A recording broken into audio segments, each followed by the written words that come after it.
ഹേവേബ്സ് welcome back. Big ബേബിന്റെ മൂന്നാമത്തെ എപ്പിസോഡിന്റെ തുടക്കത്തില് നമ്മുടെ അലനും ടോണീന്റെ ആളും കൂടെ സംസാരിക്കുന്നതാണ് കാണിക്കുന്നത്. ബേബിനെ ടോണീന്റെ കൺട്രോളിൽ നിർത്തിക്കാൻ വേണ്ടിയിട്ട്, അതായത് ബേബിനെ ടോണിക്ക് വിൽക്കാൻ വേണ്ടിയിട്ടാണ് ഇപ്പൊ ഈ പയ്യൻ വന്ന് പറയുന്നത്. അതിനു വേണ്ടിയിട്ട് എത്ര രൂപ വേണമെങ്കിലും തരാമെന്നും പറയുന്നുണ്ട്. പക്ഷെ നമ്മുടെ അലൻ പറയുന്നു, അവൻ എൻ്റെ പ്രോപ്പർട്ടിയോ കാര്യങ്ങളോ ഒന്നല്ല, തോന്നുന്ന കണക്ക് അവനെ വിൽക്കാൻ വേണ്ടിയിട്ട്. പോരാത്തതിന് അവനെ താല്പര്യമില്ലാത്ത കാര്യം ചെയ്യാൻ എനിക്ക് ഒരുവിധ താല്പര്യമില്ല. ഇങ്ങനെ പൂർണ്ണമായിട്ടും ആ ഒരു ഓഫർ നിരസിച്ചിട്ടാണ് അലൻ അവിടുന്ന് വരുന്നത്. ഇവരിങ്ങനെ സംസാരിച്ചതൊക്കെ നമ്മുടെ ജെഫ് കേട്ടിട്ടുമുണ്ട്. ഇങ്ങനെ ഒരു സംഭവം നടന്നിട്ടുണ്ട് എന്ന് അലൻ ബേബിൻ്റെ അടുത്ത് പറയുന്ന സമയത്ത് അവനാണെങ്കിൽ ഭയങ്കരമായിട്ട് ദേഷ്യം വരുവാണ്. ഇവിടെ സോണിക്കൻ ഓർത്തും കൂടെ ചാർലീനെ പിടിച്ചു വെച്ച് കുറച്ച് കൂടുതലായിട്ട് ബേബിൻ്റെ കൂടെ ഉണ്ടല്ലോ, അതിനെക്കുറിച്ചുള്ള വിശേഷങ്ങൾ ചോദിച്ചുകൊണ്ടിരിക്കുകയാണ്. അതും വീഡിയോ എടുത്തോണ്ട്. ഈ സമയത്താണ് നമ്മുടെ ബേബ് ഭയങ്കര കളിപ്പില് കാറെടുത്ത് പോവാൻ നിൽക്കുന്നത്. ചാർലി വന്ന് ചോദിക്കുന്നുണ്ട് എന്ത് പറ്റിയെന്ന്. കാറിലെ കയറാനും നോക്കുന്നുണ്ട്. ബേബാണെങ്കിൽ ഭയങ്കര കളിപ്പിലവിടുന്ന് പോവാണ്. എന്ത് പറ്റിയെന്ന് അവര് ചോദിക്കുമ്പം അലൻ നടന്ന കാര്യം പറയുന്നുണ്ട്. ഇവിടെ നമ്മുടെ ബേബാണെങ്കിൽ ടോണീൻ്റെ ആളുടെ അടുത്ത് വന്നിട്ട് ഇനി മേലാൽ ഈ പരിപാടി കാണിക്കരുത്, എന്തൊക്കെ പറ്റിയാലും എത്രയൊക്കെ വില കൊടുത്താലും എന്നെ മേടിക്കാൻ പറ്റില്ലെന്ന് പറയുന്നുണ്ട്. നീ എപ്പോഴാ തിരിച്ച് വീട്ടിലേക്ക് വരാ, നിന്നെ അച്ഛൻ കുറെ മിസ് ചെയ്യുന്നുണ്ട് എന്നാണ് അവൻ അതിന് മറുപടി കൊടുക്കുന്നത്. അച്ഛൻ്റെ കണ്ണിലുണ്ണി നീയല്ലേ, അതുകൊണ്ടാണെന്ന്. അങ്ങേരെ ഒരു തുള്ളി പോലും ഞാൻ മിസ് ചെയ്തിട്ടില്ലെന്ന് പറഞ്ഞേക്ക്. എൻ്റെ ടീമിനെ ശല്യം ചെയ്യാൻ വന്നേക്കരുത് എന്ന് പറയുമ്പം നിനക്ക് അച്ഛൻ പറയുന്ന അനുസരിച്ചാല് എന്താ കുഴപ്പമെന്നാണ് ആ പയ്യൻ ചോദിക്കുന്നത്. നിനക്ക് അങ്ങേരെ എന്തെങ്കിലും പറയുമ്പോഴേക്കും വാലും ചുരുട്ടി പോകാൻ പറ്റുമായിരിക്കും, പക്ഷെ എനിക്കത് പറ്റത്തില്ല. ഒരിക്കലും ഞാൻ അങ്ങോട്ടേക്ക് തിരിച്ചു വരാനും പോകുന്നില്ല. ഇക്കാര്യം ടോണീൻ്റെ അടുത്ത് പോയി പറഞ്ഞേക്കെന്ന് പറഞ്ഞിട്ടാണ് ബേബ് പറഞ്ഞത് പോകുന്നത്. നമ്മുടെ അലനാണെങ്കിൽ ആകെപ്പെടെ ടെൻഷനായിട്ടാണല്ലോ ഉള്ളത്. അതുകൊണ്ട് നമ്മുടെ ജെഫിൻ്റെ ജോലിയൊക്കെയാണ് ആളെടുത്തിട്ട് ചെയ്യുന്നത്. അവിടെ അവ മാത്രമേ ഉള്ളൂ. അങ്ങോട്ടേക്ക് വരുന്ന ജെഫ് പറയുന്നുണ്ട്, നിനക്ക് വല്ല സ്ട്രെസ്സും ഉണ്ടെങ്കിൽ എന്തിനാ വെറുതെ എൻ്റെ ജോലി എടുത്ത് ചെയ്യുന്നത് എന്ന്. ഇൻവെസ്റ്റേഴ്സിനെ കാണാൻ പോകുന്ന കാര്യമൊക്കെ അലൻ സംസാരിക്കുന്നുണ്ട്. അതേപോലെ തന്നെ ഫാമിലീൻ്റെ സപ്പോർട്ട് ഉണ്ടെങ്കിൽ കുറച്ചും കൂടെ നല്ലതായിരിക്കൂലേ. അങ്ങനെയുള്ളപ്പോൾ അവർ പോകുന്നുള്ള രീതിക്ക് ഒന്ന് ചെറുതായിട്ട് ടെൻഷൻ ആവുന്നുണ്ട്. അതായത് ബേബിനെ പോലെ ഫാമിലി എല്ലാവർക്കും ഒരു സേഫ് സോൺ ആവണമെന്നില്ലെന്ന് ജെഫ് പറയുന്നുണ്ട്. അത് ശരിയാണല്ലോ. അതുകൊണ്ട് അലനും കുറച്ച് ആശ്വാസം കിട്ടുന്നുണ്ട്. ജെഫ് ഇങ്ങനെ പറഞ്ഞത് ഒരുപാട് അങ്ങ് ഇഷ്ടപ്പെട്ടു. നോക്കിക്കോ, നീയും നമ്മളെപ്പോലെ തന്നെ ഭയങ്കര ചില്ലാവെന്നൊക്കെ പറഞ്ഞ് അതിനെ കൂട്ടിയിട്ട് നിൽക്കുമ്പോഴാണെങ്കിൽ ഇവനെ ദേഹത്തോടൊന്നും ഇഷ്ടമല്ലല്ലോ, എന്നാലും പിടിച്ചു വലിച്ചുകൊണ്ട് പോകുന്നുണ്ട്. ഇവർ തമ്മിൽ നല്ല ബോണ്ടിങ് ഉണ്ട്. സെറ്റ് ആവുകയാണെങ്കിൽ നല്ലതായിരുന്നു. നമ്മുടെ ബേബിനാണെങ്കിൽ ഇങ്ങനെ അലൻ ഭയങ്കര സ്ട്രെസ്ഡ് ആയിട്ട് ഭയങ്കര കഷ്ടപ്പാടിലൊരു ബേർഡനായിട്ട് ഇങ്ങനെ പൈസേൻ്റെ കാര്യത്തിൽ ബുദ്ധിമുട്ടുന്നതിനോട് തീരെ താല്പര്യമില്ല. അതുകൊണ്ട് തന്നെ ബേബിന് ഒരുപാട് കാർസ് ഉണ്ടല്ലോ, അതൊക്കെ വിറ്റിട്ട് അലന് പൈസ കൊടുക്കാമെന്ന് പറഞ്ഞുകൊണ്ടിരിക്കുകയാണ്. ടോണി എത്ര ഇൻവെസ്റ്റ് ചെയ്യുന്നോ അത്ര എന്നെ കൊടുക്കാമെന്ന് പറഞ്ഞ് ഭയങ്കര ഫ്രസ്ട്രേഷനിലാണ് ആള് നിൽക്കുന്നത്. ഇവനിങ്ങനെ ആകെപ്പാടെ ടെൻഷൻ ആവുന്ന കണ്ടിട്ട് പറയുന്നുണ്ട്, വെറുതെ നീ ആവശ്യമില്ലാത്തൊന്നും ചിന്തിച്ചു കൂട്ടണ്ട. അലൻ്റെ അടുത്ത് പൈസയുണ്ട്. അഥവാ ഇനിയിപ്പോൾ നീ പൈസ കൊടുക്കാന്ന് വെച്ചാൽ തന്നെ നിൻ്റെ അടുത്ത് അത്രയും പൈസയൊന്നും ഉണ്ടാവത്തുമില്ല. ഹൈ സൊസൈറ്റിയിലുള്ള ആൾക്കാർ അലനെ ഹെൽപ്പ് ചെയ്തോളും എന്നൊക്കെ പറഞ്ഞ് ഒരുവിധം ആശ്വസിപ്പിക്കാൻ നോക്കുന്നുണ്ട്. നിനക്ക് വണ്ടി ഓടിച്ച് പോകാൻ പറ്റുമോ, ഇന്ന് എൻ്റെ റൂമിലേക്ക് വരുന്നോന്ന് ചോദിക്കുന്നുണ്ട്. ഞാനൊന്നുമില്ല, എന്നിട്ടാണ് നിൻ്റെ ചെക്കൻ എൻ്റെ അടുത്ത് ജലസാവാനെന്ന് ബേബ്. അതിന് എനിക്ക് എവിടെയാടാ ചെക്കൻ, നീ അല്ലാണ്ട് വേറെ ആരാ എനിക്കുള്ളത് എന്ന് വേയും. ബേബ് എന്തായാലും എൻ്റെ വീട്ടിലേക്ക് വരുന്നില്ലെന്ന് പറഞ്ഞല്ലോ, എന്നാൽ പിന്നെ ബേബിൻ്റെ വീട്ടിലേക്ക് കൊണ്ടുവിടട്ടെ എന്ന് ചോദിക്കുന്നുണ്ട്. വേണ്ട, ഞാൻ ചാർലിനെ വിളിച്ചോളാന്ന് ബേബ് ഭയങ്കര കാഷ്വലായിട്ടാണ് പറയുന്നത്. പക്ഷെ ഇത് കേൾക്കുന്ന നമ്മുടെ വേയ്ക്ക് ഭയങ്കരമായിട്ട് അങ്ങ് വിഷമമാണ്. ബേബ് വീട്ടിലേക്ക് വരുന്ന സമയത്താണെങ്കിൽ അവിടെ ചാർലി വീടിൻ്റെ പുറത്തിരുന്ന് വർക്ക് ചെയ്തുകൊണ്ടിരിക്കുകയാണ്. നിനക്ക് അകത്ത് കയറി ഇരുന്നുകൂടായിരുന്നോ എന്ന് ബേബ് ചോദിക്കുന്നുണ്ട്. അതിനെ ലോക്ക് അറിയണ്ടേ. ബേബ് ചാർലിൻ്റെ അടുത്ത് വീട്ടിലേക്ക് വരാനും പറയും. ഇടയ്ക്കിടയ്ക്ക് ലോക്ക് മാറ്റും. പിന്നെ എങ്ങനെ ഇവനറിയാം? എന്നാൽ പിന്നെ നിനക്ക് വിളിച്ചു ചോദിച്ചുകൂടായിരുന്നു എന്ന് ചോദിക്കുമ്പോൾ ഞാൻ ബേബിൻ്റെ ബോയ് ആണെന്ന് പേര് മാത്രമല്ലേ ഉള്ളൂ, നിങ്ങളുടെ കാര്യത്തിൽ ഒന്നും തന്നെ ഇടപെടുത്തൊന്നും ഇല്ലല്ലോ, പിന്നെ ഞാൻ വിളിച്ചിട്ട് ഇനിയിപ്പോൾ ശല്യമായിട്ട് തോന്നിയാലോ എന്നൊക്കെയുള്ള രീതിക്ക് ചാർലി പറയാണ്. ഇതിന് ഇത്രയ്ക്കൊക്കെ ഓവർ റിയാക്ട് ചെയ്യേണ്ട ആവശ്യമുണ്ടോ എന്ന് ബേബി ചോദിക്കുന്നുണ്ട്. ബേബിനെ മനസ്സിലാക്കാനേ പറ്റുന്നില്ലെന്ന് അവൻ പറയുന്ന സമയത്ത് എന്താ നിനക്കെന്നെ മനസ്സിലാക്കണമെന്ന് ബേബി ചോദിക്കുന്നുണ്ട്. പക്ഷെ ഇവിടെ ഇപ്പോൾ തീരെ മനസ്സിലാക്കാൻ പറ്റാത്തത് ചാർലിനെ കുറിച്ചാണ്. അവൻ ശരിക്കും ബേബിനെ കുറിച്ച് കെയർ ചെയ്തിട്ടാണോ അതോ ബേബിനെ സ്പൈ ചെയ്യാൻ വേണ്ടിയിട്ടാണ് ഇതിനെയൊക്കെ സംസാരിക്കുന്നതെന്ന് പോലും മനസ്സിലാവുന്നില്ല. ബേബിനെ റേസിങ്ങിൻ്റെ കിങ് എന്നാണ് അറിയപ്പെടുന്നത് പോലും. അവൻ ഭയങ്കര റിച്ചാണ്. ഇതിനൊക്കെ മുന്നേ ഒന്നുമില്ലാത്തൊരവസ്ഥ ഉണ്ടായിരുന്നു. കുഞ്ഞായിരിക്കുമ്പം അവനിതൊന്നും ഇല്ലായിരുന്നു. വലുതായതിനു ശേഷമാണ് ഇപ്പോൾ ഉള്ളതെല്ലാം ക്രിയേറ്റ് ചെയ്തത്. കുഞ്ഞായിരിക്കുന്ന സമയത്ത് ബേബ് അവൻ്റെ അച്ഛൻ്റെ കൂടെയായിരുന്നു. അച്ഛനാണെങ്കിൽ കടത്തിപ്പെട്ട് പിന്നെ ആകെപ്പാടെ ഇവർക്ക് വീട് പോലും താമസിക്കാനില്ലാണ്ട് കഷ്ടപ്പെട്ടായിരുന്നു ജീവിച്ചുകൊണ്ടിരുന്നത്. അപ്പോൾ പോലും ബേബ് ഹാപ്പി ആയിരുന്നു. പക്ഷെ ഒരു ദിവസം അവൻ്റെ അച്ഛൻ അവനെ വിട്ടിട്ട് പോയി. അതിനുശേഷം ടോണി അവനെ ദത്തെടുത്തു. അവനെ മാത്രമല്ല ഒരുപാട് പിള്ളേര് അവിടെ ഉണ്ടായിരുന്നു.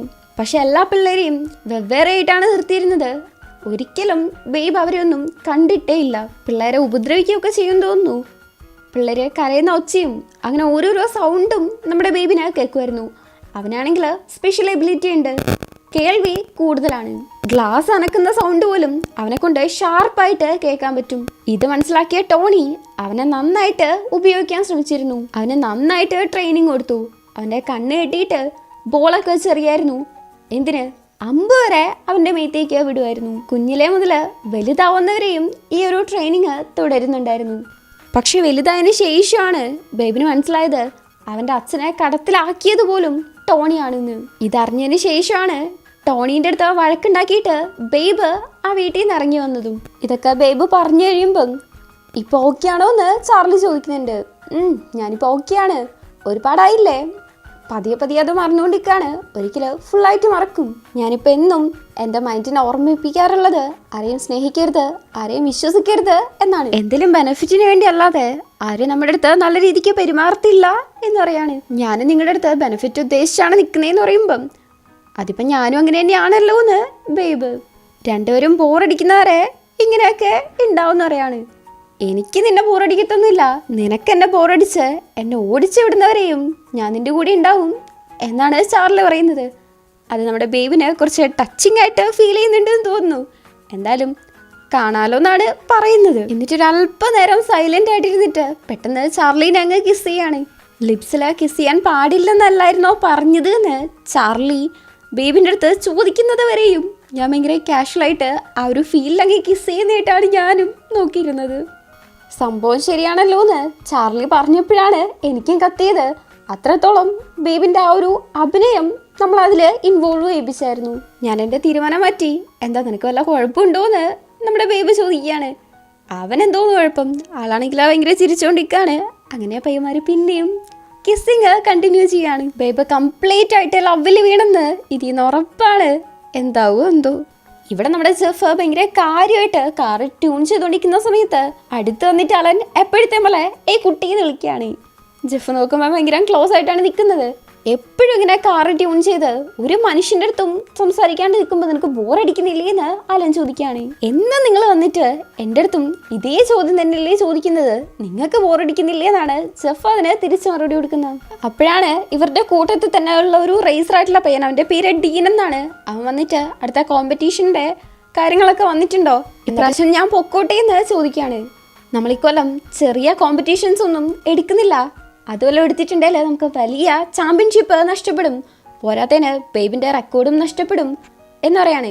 ആ ഒരു റെഡ് റേസിംഗ് ടീമിൻ്റെ പ്രശ്നമുള്ളതുകൊണ്ട് അതിപ്പം നടക്കത്തില്ലെന്ന്. ആ ഒരു പ്രശ്നം സോൾവ് ആയാൽ ആദ്യം നീ ആയിരിക്കും റേസ് ട്രാക്കിലേക്ക് പോവാന്നും അലൻ പറയുന്നുണ്ട്. അലൻ പ്രോമിസ് ചെയ്തില്ലേ, പിന്നെ പേടിക്കാനൊന്നും ഇല്ലല്ലോ. അതുകൊണ്ട് തന്നെ ആ ചെക്കൻ പിന്നെയും പ്രാക്ടീസ് ചെയ്യാൻ പോവാന്ന് പറയുമ്പം എടാ നീ ഇങ്ങനെ പ്രാക്ടീസ് ചെയ്യാണ്ട് കുറച്ചതൊക്കെ കുറയ്ക്ക്, ബോഡി നന്നായിട്ട് കെയർ ചെയ്യാൻ നോക്ക് എന്നൊക്കെ പറയുന്നുണ്ട്. അവൻ്റെ അടുത്ത് സംസാരിച്ച് നേരെ ജെഫിനെ നോക്കുമ്പം ജെഫ് ആണെങ്കിൽ അലനെ തന്നെ നോക്കിക്കാണ്. എന്ത് പറ്റി ഇങ്ങനെ നോക്കിക്കാനെന്നും പറഞ്ഞ് അവൻ്റെ അടുത്തേക്ക് വരുന്ന സമയത്ത് നമ്മുടെ ജെഫ് കറക്റ്റായിട്ട് കണ്ടുപിടിക്കുന്നുണ്ട് അലൻ ഇതുവരേക്കും ആ ഒരു പൈസേൻ്റെ പ്രോബ്ലം ശരിയാക്കിയിട്ടില്ല എന്ന്. ഇന്നലത്തെ പോലെ തന്നെ ഇന്നും അലന് ജെഫ് ഐഡിയ കൊടുക്കുന്നുണ്ട്. ശത്രുവിൻ്റെ ശത്രു മിത്രമാണ് എന്ന് ജസ്റ്റ് ഒരു ക്ലൂ കൊടുക്കുമ്പം അലനും അത് ക്യാച്ച് ചെയ്യുന്നുണ്ട്.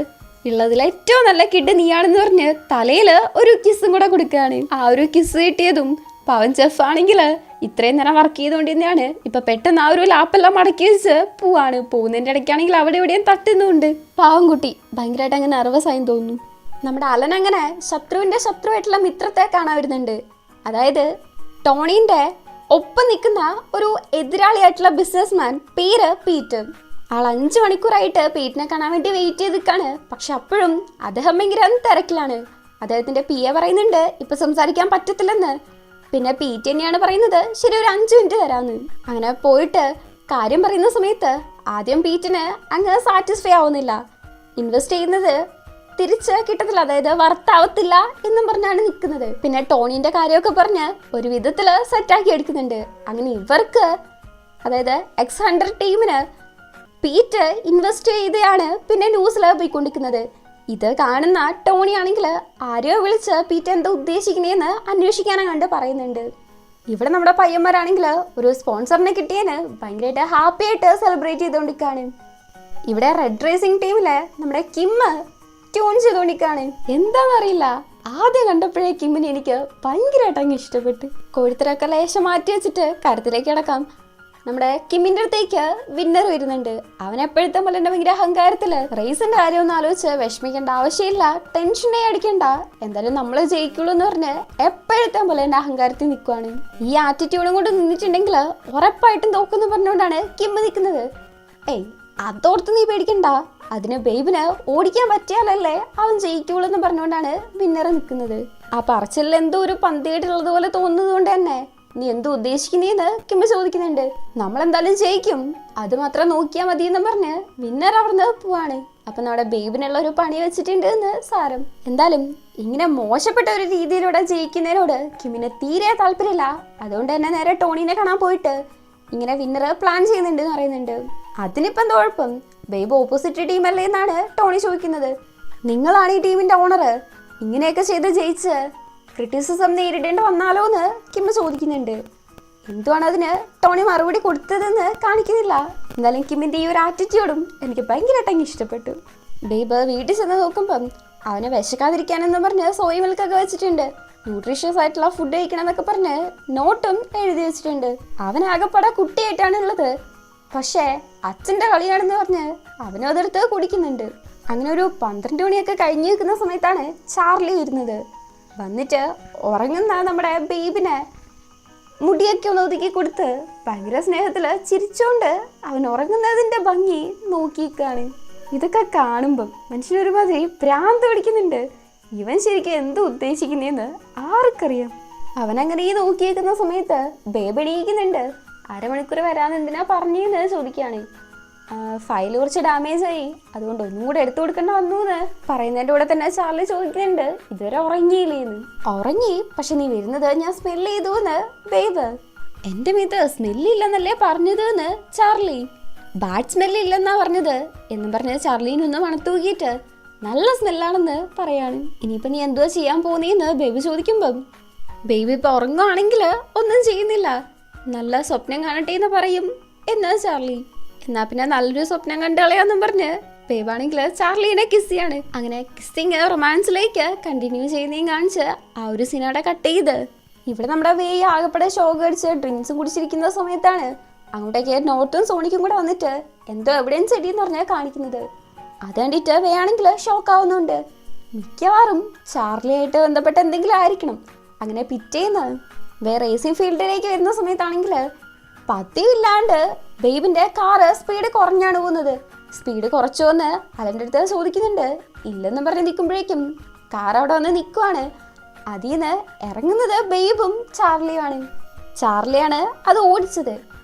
ആണെങ്കിൽ ഒരു പ്രത്യേക ദേഷ്യം ചാർലിൻ്റെ അടുത്ത് ഉള്ള പോലെയാണ് പെരുമാറുന്നതും. ഇനി ചാർലി നമ്മുടെ ഇവിടെ ഫീൽഡിൽ ഉണ്ടാവുമെന്ന് ബേബ് പറയുന്നുണ്ട്. ഇതും തീരെ നമ്മുടെ വേയ്ക്ക് ഇഷ്ടപ്പെടുന്നില്ല. ബേബിൻ്റെ അടുത്ത് പ്രൈവറ്റ് ആയിട്ട് സംസാരിക്കണം എന്ന് പറഞ്ഞ് കൂട്ടിയിട്ടുമാണ്. ഇതൊരുമാതിരി രീതിക്കാണ് ചാർലിയും നോക്കുന്നത്. ബേബിൻ്റെ അടുത്ത് പറയുന്നത് ചാർലിക്ക് ലക്ഷറിയസ് ആയിട്ടുള്ള ഒരു കാർ ഉണ്ട് എന്നാണ്. ജസ്റ്റ് ഒരു എഡിറ്റർക്ക് ഉറപ്പായിട്ടും അതൊന്നും ഉണ്ടാവില്ലെന്ന്. അതവൻ്റെ വേറെ ആരുടെയെങ്കിലും ആയിരിക്കുന്നതാണ് ബേബ് പറയുന്നത്. അതങ്ങ് വിശ്വസിക്കുന്നില്ല. അപ്പോഴാണ് വേറൊരു CCTV ഫൂട്ടേജ് കാണിച്ചു കൊടുക്കുന്നത്. ആരുടെയോ കൂടെ ചാർലി പോകുന്ന കണക്ക്. ആദ്യം തന്നെ ചാർലിൻ്റെ കാര്യത്തിലൊന്ന് ശ്രദ്ധിക്കണമെന്ന് പറഞ്ഞിട്ടുണ്ടായിരുന്നല്ലോ. ജയിക്കുന്നതും തോക്കുന്നതായിട്ട് മാത്രം ബന്ധപ്പെട്ടതല്ല, ഇത് സേഫ്റ്റി ആയിട്ടും കൂടെ ബന്ധപ്പെട്ടതാണ്. ചാർലി റെഡ് റേസിംഗ് ടീമിൻ്റെ ഒരു സ്പൈ ആവാനാണ് ചാൻസ് എന്നൊക്കെയുള്ള കാര്യങ്ങൾ പറയുന്നുണ്ട്. ജസ്റ്റ് ഒരു സെക്സ് ബഡീനെക്കാട്ടും അവരുടെ റിലേഷൻ കൂടുതലായിട്ട് പോകണ്ടെന്നാണ് പറയുന്നത്. ആരെയും വിശ്വസിക്കാത്ത ആ ഒരു പഴയ ബേബാവാൻ പറയുവാണ്. ബേബിനാണെങ്കിൽ ചാർലി തന്നെ ചതിക്കുവാണെന്നുള്ള ഒരു സൂചന കിട്ടുമ്പോഴേക്കും തന്നെ ഭയങ്കരമായിട്ട് അപ്സെറ്റ് ആവുകയാണ്. നൈറ്റ് വീട്ടിലിരുന്ന് ഭയങ്കര അപ്സെറ്റ് ആയിട്ടാണ് വീഡിയോ ഗെയിം കളിച്ചുകൊണ്ടിരിക്കുന്നത്. ആ സമയത്ത് ചാർലി വന്നിട്ട് കിസ് ചെയ്തിട്ടുണ്ട്, ടെംപ്റ്റ് ചെയ്യാൻ ശ്രമിക്കുന്നുണ്ട്. പക്ഷെ ഇവനാണെങ്കിൽ ഒരുമാതിരി ദേഷ്യവും വിഷമെല്ലാം കലർന്ന് വല്ലാത്തൊരു രീതിക്കാണ് ഇരിക്കുന്നത്.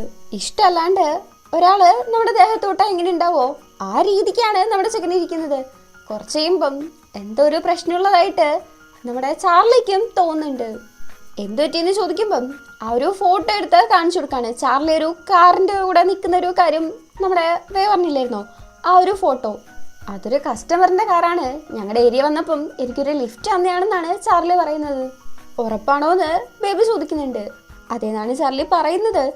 ബേബ് അത് വിശ്വസിച്ചോ ഇല്ലയോ എന്ന് അറിയത്തില്ല. ഇനി എന്തെങ്കിലും ചോദിക്കാനുണ്ടോ എന്ന് ചോദിക്കുമ്പം ഇല്ലെന്നാണ് ബേബ് പറയുന്നത്. ആ ഒരു CCTVയിൽ കണ്ട ആ ഒരു കാര്യം പറയുന്നില്ല. എന്നാ പിന്നെ നമുക്ക് രണ്ടുപേർക്കും കൂടെ പോയിട്ട് കുളിച്ചാലോ എന്ന് ചാർലി ചോദിക്കുന്നുണ്ട്. അത് ബേബ് സമ്മതിക്കുന്നുണ്ട്. അങ്ങനെ നൈറ്റ് രണ്ടുപേരും കിടന്നുറങ്ങുന്ന സമയത്ത് ബേബ് ഉറങ്ങുകയാണെന്ന് ഉറപ്പാക്കിയതിന് ശേഷം ചാർലി എങ്ങോട്ടോ എണീറ്റ് പോകുന്നുണ്ട്. കുറച്ച് കഴിയുമ്പോഴാണ് ബേബ് എണീക്കുന്നത്. അപ്പൊ നോക്കുമ്പോഴാണെങ്കിൽ ചാർലി എടുത്തില്ല. ചാർലിനെ വിളിക്കാൻ വേണ്ടിയിട്ട് ഫോൺ എടുക്കുന്നുണ്ട്. അതിലവൻ്റെ പേര് എഴുതിയിട്ട് ഹാർട്ടൊക്കെ ഇട്ട് വെച്ചിട്ടുണ്ട്. ഡെഫിനറ്റ്ലി ജസ്റ്റ് ഒരു സെക്സ് ബഡി ആണെങ്കിൽ ഉറപ്പായിട്ടും അങ്ങനെ ഇടത്തില്ല. വിളിക്കാൻ നോക്കുന്ന സമയത്താണ് പറഞ്ഞത് ബേബ് ആലോചിക്കുന്ന.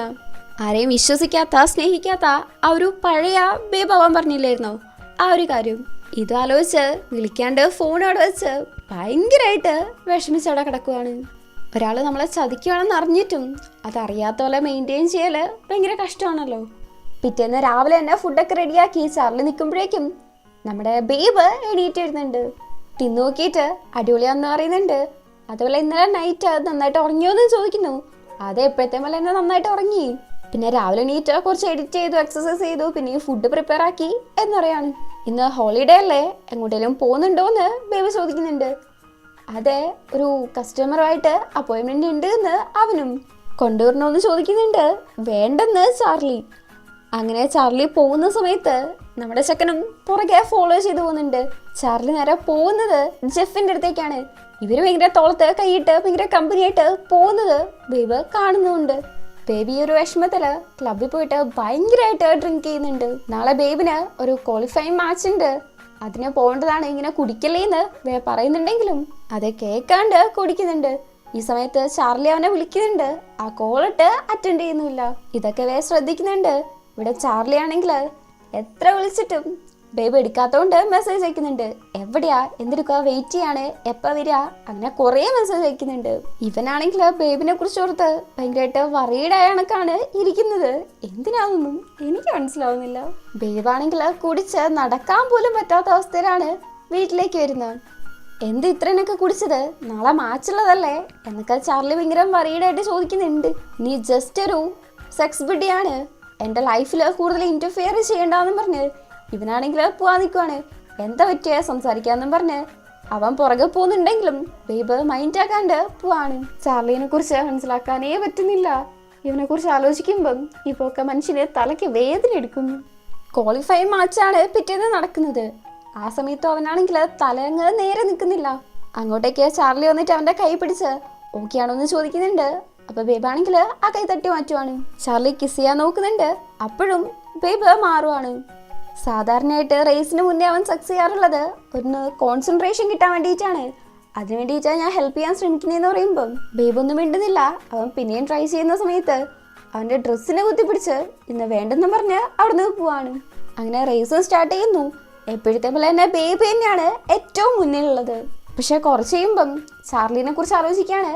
അവൻ നമ്മളെ ചതിക്കുകയാണെന്നുള്ള കാര്യം. ബേബിന്റെ കൺട്രോൾ പോകുന്നുണ്ട്.